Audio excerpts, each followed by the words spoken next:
এই গল্পটির সূচনা হয় 2025 সালের 25শে এপ্রিল। তখন সোহিনী আর অর্ণব তাদের কলেজ লাইফ শেষ করে গ্রামে ঘুরতে এসেছে। তারা ঠিক করলো ভূত আছে কিনা সেটা জানার জন্য শ্মশানে যাবে। কি রে, কাল বললি না শ্মশান ঘাটে যাবি? ভয় লাগছে নাকি? কে ভয় পায়? চল দেখা যাক ভূত আছে কি নেই।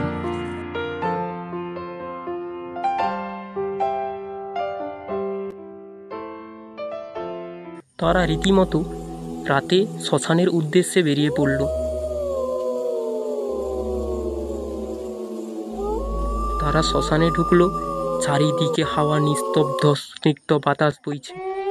তারা শ্মশানে ঢুকে গাটা কেন তাদের ছমছম করে উঠল।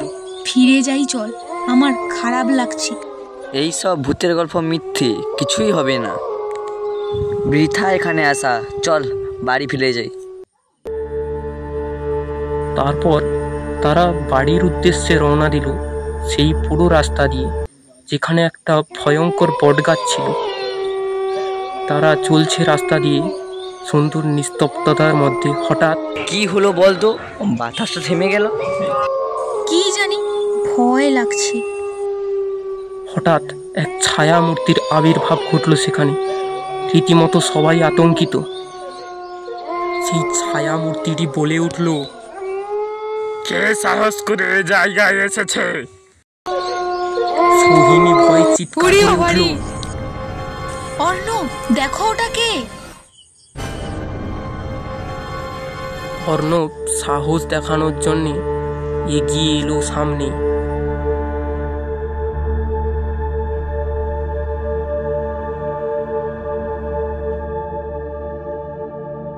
এবং অর্ণব বলে উঠল, তুই কে? মানুষ না তাহলে কে?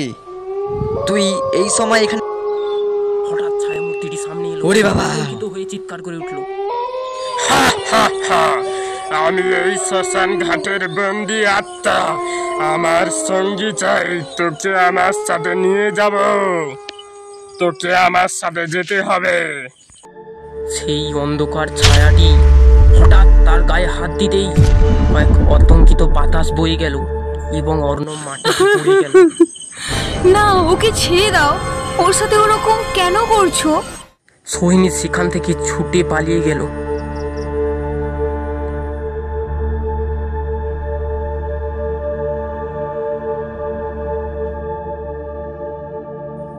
এবং কোথা থেকে যেন একটা মশাল নিয়ে এলো।